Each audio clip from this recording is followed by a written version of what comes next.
Welcome to LDC Around the League. Let's get straight to it with our first game. We got the New England Patriots and the Miami Dolphins going at it week one.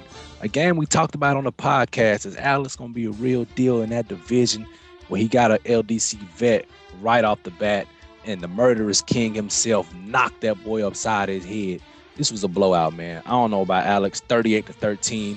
I see a tie. Tyreek Hill doing his thing. Ty got off. Our next game, we got the Detroit Lions and the Philadelphia Eagles with this blocked field goal completely changing this game right before half. This was a close game, and then it turned into a blowout real fast. A couple of late scores by the Lions made it closer than what it really was, but this was a blowout. Garner Johnson getting the end zone, first game with his new team.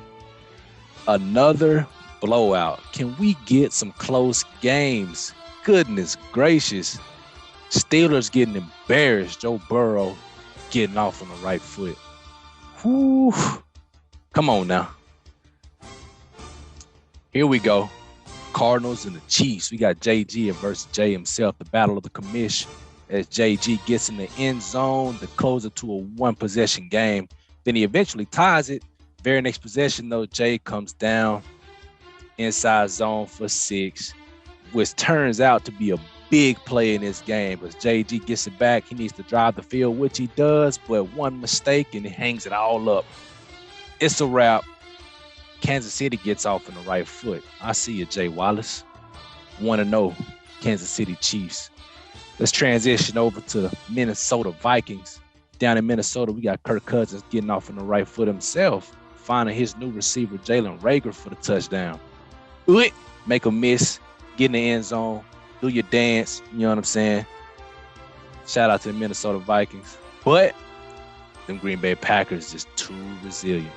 They kept fighting back, had the lead late, turnover, pick 6, put them in the coffin. It's a wrap. Packers start off 1-0. Let's go to Micah Kaiser putting somebody else in that trash can. Hey, man, this was an ugly game as well. Austin Eckler finding the end zone with a long touchdown. Whew. 46-14, Justin Herbert. No touchdowns, but they ended up blowing them out. How does that happen? 5 interceptions is how that happened. Get your life together, Derek Carr. Jesus. We got Ray Bourne and Dustin going at it. You know the only reason we show special teams is because of that right there. It's either a touchdown or a turnover. That's the only reason why we showing special teams. Or a game winner.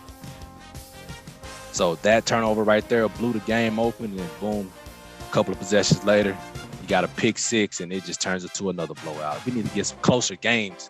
These games are blowouts. Stop turning the ball over. Jesus. Get some close games around here. Blowout after blowout.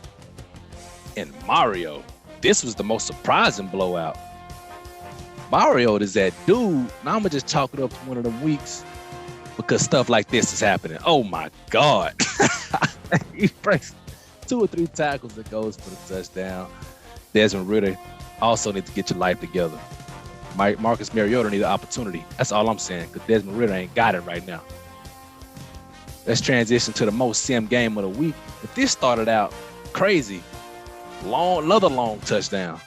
With this game right here, the first 4 possessions of the game all ended in touchdowns. It all ended in touchdowns.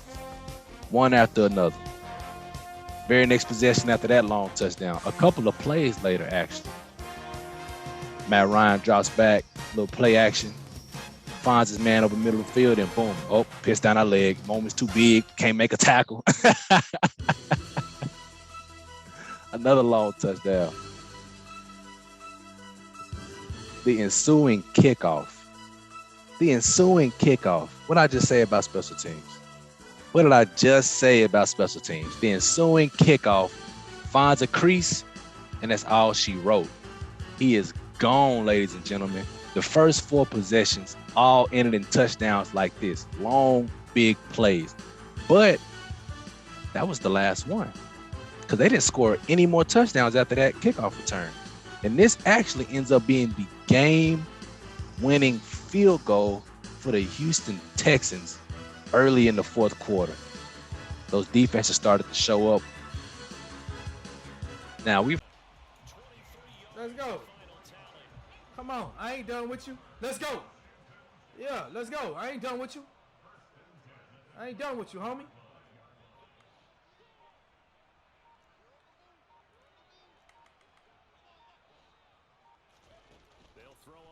I ain't done with you, homie.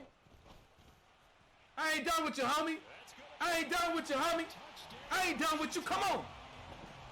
You want to spam it? I'm finna spam. Let's go.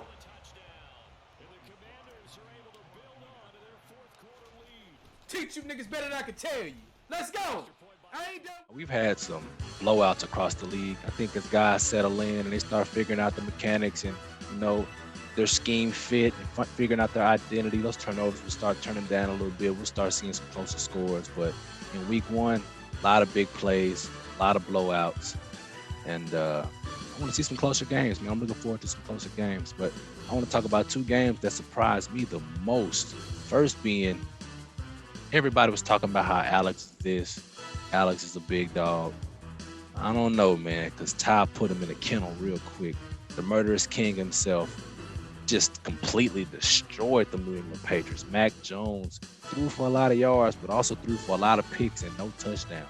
And I'm here to say, Alex, that division is not getting any easier because Christian is a defensive user and Rayborn ain't nothing to play with either. So you're going to have to play those guys, all of them 2 times a year and at least a couple of maybe 3 times a year in those playoffs. So, hey, man, you need to figure something out because they ain't getting no sorry. All right, that's the biggest thing that surprised me. I thought I was looking forward to watching this game, and when I was watching the game, it just Ty put it on him. You know, Ty's a vet. Second game I want to talk about that surprised me was the doggone Falcons. Oh my God! Now look, bro, you came on the podcast and labeled yourself as the QB whisperer. 12 for 27. 174 yards and 4 interceptions with Desmond Ridder in week 1? The QB whisperer? It sounds like you need to speak the hell up, or Desmond Ridder needs to speak up, raise his voice, and be a leader because he just led them to an L with his poor play. All right? I said I'm going to chalk it up to just one of those games because, look, dog, good players have bad games. It happens. But you can't talk your mess and then put out mess on the field. It's not how it happens. And we all know you can't give your own self nicknames. That's not how nicknames work. You know what I'm saying? So, look, bounce back week 2.